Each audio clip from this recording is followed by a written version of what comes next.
পুরান ঢাকা মিটফোর্ড হাসপাতালের গেট দুপুরবেলা চারপাশে মানুষজন। হঠাৎই এক ব্যক্তিকে প্রকাশ্যে টেনে হিঁচড়ে রাস্তায় এনে পাথর ও ইট দিয়ে পেটানো হয়। কেউ থামাতে যায়নি। তার নাম মোহাম্মদ সোহাগ।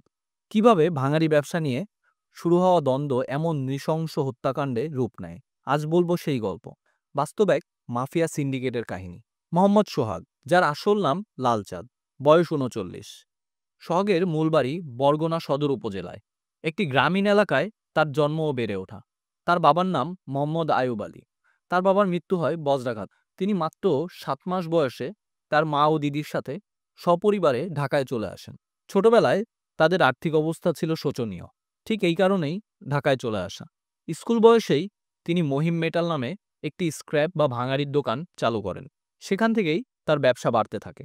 কিন্তু বাইরের চেহারার নিচে লুকিয়ে ছিল এক প্রভাবশালী ভাঙারি ব্যবসার নিয়ন্ত্রক। আস্তে আস্তে সোহাগ একটি বড় সিন্ডিকেট গড়ে তোলেন। সোহাগের সিন্ডিকেট প্রতি মাসে প্রায় ৫০ থেকে ৭০ লাখ টাকার চুরি হওয়া অ্যালুমিনিয়াম তার এবং অন্যান্য ভাঙারি কিনে তা বিক্রি করত। এই লাভজনক ব্যবসায় চোখ পড়ে প্রতিদ্বন্দ্বী মহিন ও তিতনের। কে এই মহিন ও তিতন? মহিন মাহমুদুল হাসান মহিন, বয়স আনুমানিক ৪১ বছর। তিনি মিটফোর্ড এলাকা ও আশেপাশে স্ক্র্যাপ ব্যবসায়ী প্রতিদ্বন্দ্বী গ্রুপের নেতা। স্থানীয়ভাবে তিনি মহিন ভাই নামে বেশি পরিচিত। তিনি আগে সোহাগের সাথে ব্যবসায়িকভাবে যুক্ত ছিলেন, পরে ব্যবসার নিয়ন্ত্রণ নিয়ে বিরোধে জড়িয়ে পড়েন। পুলিশের তদন্তে বের হয়ে এসেছে সিন্ডিকেট দখল ও অর্থ লেনদেন নিয়ে তাদের দ্বন্দ্ব দীর্ঘদিনের। তিতন, পুরো নাম মোহাম্মদ তিতন গাজী, মিটফোর্ড এলাকার আরেকটি প্রভাবশালী গ্রুপের সক্রিয় নেতা। মহিনের সাথে তিনি একই সিন্ডিকেটে যুক্ত হয়ে সোহাগের গ্রুপের বিরুদ্ধে অবস্থান নেন। পুলিশের ভাষায় তিতন ছিলেন হামলার সহ-নেতৃত্বে পরিচালনাকারী। শুরু হয় দখলদারির লড়াই। হুমকি, ভয়ভীতি, চাঁদা চলছিল নিয়মিতই। দুই পক্ষের উত্তেজনা বাড়তে বাড়তে একসময় সহিংসতায় রূপ নেয়। ৯ জুলাই ২০২৫ দিনের বেলাতে সোহাগ তার দোকানে বসা ছিল। ঠিক তখনই ১৫ থেকে ২০ জনের একটি দল তাকে টেনে হিঁচড়ে রাস্তায় আনে। পাথর, ইট, ব্লক দিয়ে আঘাত করতে শুরু করে। মানুষ দেখছে, কেউ সাহায্য করছে না।